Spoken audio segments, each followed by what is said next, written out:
जय मां दुर्गा। इस नवरात्रि की वीडियो को जो भी पूरी श्रद्धा और समर्पण के साथ देखे, उसकी सभी इच्छाएं पूरी हों और उसकी झोली खुशियों से भर जाए। मित्रों, इस साल 2024 में मां दुर्गा सिंह पर नहीं बल्कि पालकी में सवार होकर धरती पर पधारेंगी। हमारे हिंदू सनातन शास्त्रों में यह कहा गया है कि जब मां दुर्गा पालकी पर सवार होकर आती हैं तो यह अत्यधिक शुभ और कल्याणकारी माना जाता है। ऐसा आना जीवन को सुखमय बना देता है और भक्तों को भक्ति का संपूर्ण लाभ मिलता है। इस बार नवरात्रि पूरे 9 दिनों तक मनाई जाएगी, न कम और न ज्यादा। यह पर्व 3 अक्टूबर 2024 गुरुवार से शुरू होकर 12 अक्टूबर शनिवार को समाप्त होगा। व्रत करने वाले भक्तजन अपनी परंपरा और श्रद्धा के अनुसार 12 अक्टूबर को या 11 अक्टूबर को व्रत का पारण कर सकते हैं। 10वें दिन मां दुर्गा का विसर्जन होगा और जो भक्त दुर्गा मां की स्थापना करते हैं वे 12 अक्टूबर को विसर्जन करेंगे।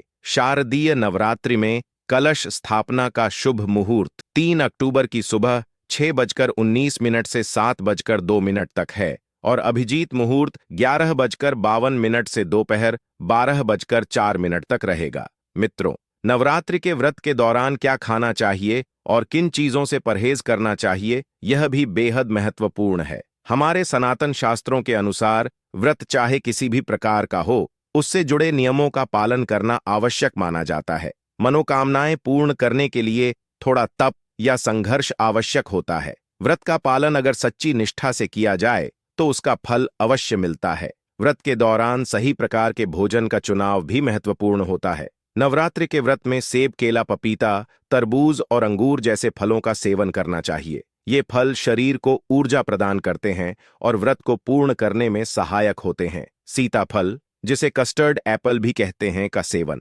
नवरात्रि के दौरान विशेष रूप से शुभ माना जाता है। शास्त्रों में वर्णित है कि सीताफल खाने से 10 प्रकार की बीमारियां समाप्त हो जाती हैं और यह व्रत को सफल बनाने में मदद करता है। मित्रों, कई बार लोग घंटों पूजा पाठ करते हैं लेकिन उनके मन में भगवान के प्रति सच्ची श्रद्धा नहीं होती। भगवान श्री कृष्ण ने स्वयं भगवद गीता में कहा है कि जब कोई व्यक्ति सच्चे दिल से भगवान को पुकारता है तो उसकी पुकार भगवान तक अवश्य पहुंचती है। भगवान को पाने के लिए सच्चा मन आवश्यक है। जैसे बच्चे जब सच्चे दिल से माता पिता को पुकारते हैं तभी वे उनकी मदद करते हैं, वैसे ही भगवान भी सच्चे भक्तों की प्रार्थनाओं को सुनते हैं। भगवान को सच्चे दिल से पुकारना ही पूजा का सबसे बड़ा रूप है। अगर मन में सच्ची श्रद्धा हो तो बिन पूजा पाठ के भी भगवान आपकी मनोकामनाएं पूरी कर देते हैं। लेकिन अगर मन में शंका हो तो पूजा कितनी भी हो, उसका कोई असर नहीं होता। सच्ची श्रद्धा से किया गया व्रत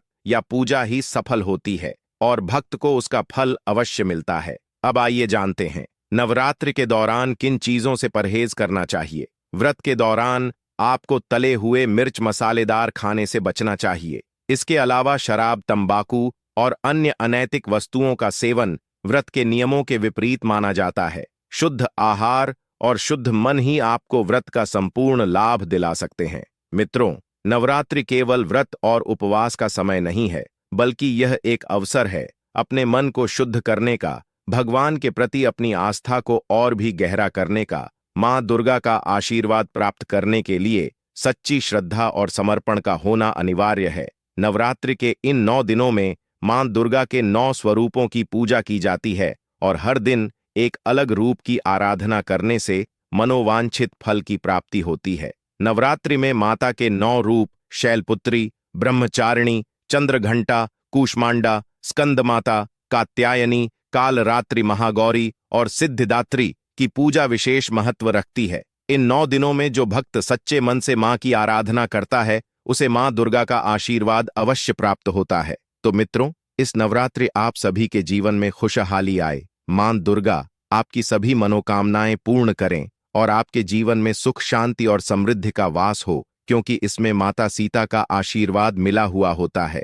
नवरात्रि के समय का विशेष महत्व होता है और इसे सही तरीके से पालन करना जरूरी है ताकि इसका पूरा लाभ प्राप्त हो सके। नवरात्रि के दौरान कुछ विशेष चीजें खाने और पीने की सलाह दी जाती है जिससे आपके व्रत का पालन सही तरीके से हो और आप बिना किसी बाधा के मां दुर्गा की कृपा प्राप्त कर सकें।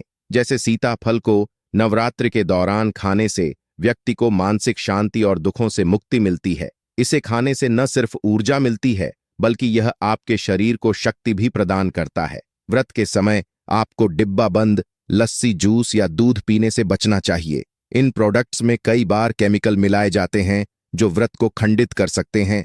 जब भी आप फलों का जूस पिएं, ध्यान रखें कि उसमें नमक न हो, वरना आपका व्रत टूट सकता है। साथ ही जूस में बर्फ भी नहीं डालनी चाहिए, क्योंकि इससे व्रत में खलल पड़ सकता है। फलों का शुद्ध और सादा जूस पीना ही व्रत के दौरान उचित माना जाता है, जिससे आपका उपवास सफलतापूर्वक पूरा हो सके। नवरात्रि के दौरान सिंघाड़े का आटा या कुत्तू का आटा खाना भी सही नहीं माना जाता है। यह आटे छोटे छोटे कीड़ों से दूषित हो सकते हैं, जिन्हें हम देख नहीं पाते। इसे खाने से यह मान लिया जाता है कि आप अनजाने में कीड़ों का मांस खा रहे हैं, जो व्रत के नियमों के खिलाफ है। इसीलिए बेहतर होगा कि आप ऐसे आटे से बने खाद्य पदार्थों का सेवन न करें। इसके बजाय आप शाम को आलू साबूदाने की खीर या पापड़ खा सकते हैं, जो नवरात्रि के दौरान व्रत में शामिल किए जा सकते हैं, और इससे आपको शक्ति भी मिलेगी। व्रत के दौरान दूध पीना अच्छा होता है, क्योंकि यह शरीर को आवश्यक ऊर्जा प्रदान करता है। आप चाय भी पी सकते हैं, लेकिन उसमें नमक न डालें। व्रत का असली उद्देश्य संयम और तपस्या है, इसलिए पेट भरकर भोजन करना सही नहीं होता। आपको थोड़ा थोड़ा खाकर ही अपनी भूख को शांत करना चाहिए, ताकि व्रत का फल आपको प्राप्त हो सके।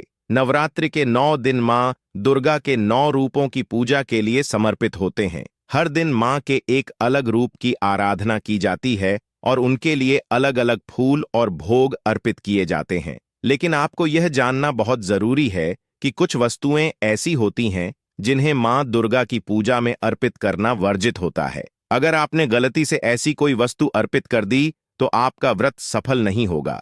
नवरात्रि के दौरान शादीशुदा महिलाओं को सफेद या काले कपड़े पहनकर पूजा नहीं करनी चाहिए। इससे पूजा खंडित मानी जाती है। मां दुर्गा की चौकी स्थापित करते समय उसके नीचे लाल कपड़ा बिछाना चाहिए। कागज का इस्तेमाल नहीं करना चाहिए। पूजा के दौरान यह भी ध्यान रखना चाहिए कि मंदिर को कभी अकेला नहीं छोड़ा जाता। यह बहुत अशुभ माना जाता है। नारियल का हिंदू धर्म में विशेष महत्व है और इसे श्रीफल कहा जाता है। नवरात्रि के दौरान नारियल का उपयोग करते समय ध्यान रखें कि आप सही प्रकार का नारियल अर्पित कर रहे हैं, जिस नारियल के अंदर पानी होता है। आदिशक्ति मां दुर्गा के पूजन में सदैव पानी वाला और जटा वाला नारियल ही इस्तेमाल करें। नारियल पूर्ण होना चाहिए। नारियल चटका हुआ या टूटा हुआ नहीं होना चाहिए, क्योंकि साबुत नारियल ही पूर्ण और पवित्रता का प्रतीक होता है। साबुत नारियल ही सुख समृद्धि का प्रतीक होता है। साबुत नारियल को ही श्रीफल यानी कि मां लक्ष्मी का फल कहा जाता है।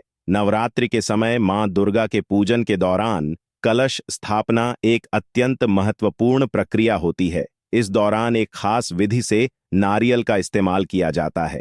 जब भी आप कलश की स्थापना करें, तो ध्यान रखें कि नारियल हमेशा पानी वाला यानी जटा वाला होना चाहिए। नारियल को कलश के ऊपर लिटाकर ही रखा जाता है। इसे कभी भी खड़ा करके नहीं रखा जाता। नारियल को सही ढंग से लपेटकर और लाल कपड़े में बांधकर फिर लाल चुंदरी ओढ़ाकर कलश पर स्थापित करना चाहिए। सही ढंग से नारियल रखने पर ही व्रत और पूजा का पूर्ण फल मिलता है। यह हमारे सनातन धर्म के शास्त्रों में वर्णित है। महिलाओं के लिए एक खास निर्देश यह है कि वे आदिशक्ति मां दुर्गा को नारियल अर्पित कर सकती हैं, परंतु नारियल को तोड़ने का कार्य महिलाओं के लिए निषिद्ध माना जाता है। इसका कारण यह है कि नारियल को बीज का प्रतीक माना गया है और महिलाएं स्वयं जीवन देने की क्षमता रखती हैं। इसीलिए नारियल तोड़ने का कार्य पुरुषों के लिए उचित है, न कि महिलाओं के लिए। इस नियम का पालन करके मां दुर्गा की पूजा का शुभ फल प्राप्त किया जा सकता है। इसके अलावा जब आप मां दुर्गा को लौंग अर्पित करते हैं, तो हमेशा इस बात का ध्यान रखें कि वह लौंग फूल वाली होनी चाहिए। जिन लौंगों पर फूल नहीं होता या पीछे से टूटी होती हैं, वे मां दुर्गा की पूजा में वर्जित मानी जाती हैं। पूजा के दौरान उपयोग में लाई जाने वाली किसी भी वस्तु को अपूर्ण नहीं होना चाहिए। अपूर्ण वस्तु से देवी की पूजा अधूरी मानी जाती है। इसलिए फूल वाली लौंग का ही प्रयोग करें और इस नियम का पालन करते हुए मां दुर्गा की पूजा करें। मां दुर्गा की पूजा में तुलसी के पत्तों का अर्पण भी वर्जित माना गया है। हालांकि तुलसी भगवान विष्णु को अत्यंत प्रिय है, लेकिन मां दुर्गा को इसे अर्पित नहीं किया जाना चाहिए। तुलसी के अलावा आंवला और दुर्बा का भी मां दुर्गा की पूजा में प्रयोग नहीं किया जाना चाहिए। दुर्बा भगवान गणेश को प्रिय है और नवरात्रि के समय भगवान गणेश को इसे अर्पित किया जा सकता है, लेकिन मां दुर्गा को नहीं। सफेद फूल भी मां दुर्गा को अर्पित नहीं करने चाहिए। मां दुर्गा को विशेष रूप से लाल रंग के फूल प्रिय होते हैं, विशेषकर गुड़हल और कमल के फूल। इन फूलों से मां दुर्गा को प्रसन्न किया जा सकता है। यह भी ध्यान रखें कि घर में मां दुर्गा की 2 या 3 मूर्तियां या फोटो नहीं होनी चाहिए। इसके अलावा पूजा में उपयोग में लाई जाने वाली वस्तुएं खंडित नहीं होनी चाहिए, जैसे टूटा हुआ दीपक बर्तन आदि। लोहे या प्लास्टिक के बर्तनों का उपयोग भी मां दुर्गा की पूजा में नहीं करना चाहिए, क्योंकि ये अशुद्ध माने जाते हैं। प्लास्टिक के चाइनीज बर्तन जानवरों की हड्डियों के पाउडर से बनते हैं, इसलिए इन्हें भी पूजा से दूर रखना चाहिए। जब आप मां दुर्गा को पुष्प अर्पित करें तो ध्यान रखें कि सूंघे हुए, गिरे हुए या मुरझाए हुए फूल अर्पित नहीं किए जाएं। इनका प्रयोग वर्जित है और इससे पूजा का प्रभाव कम हो जाता है। इसीलिए ताजे और सुगंधित फूलों का ही प्रयोग करें।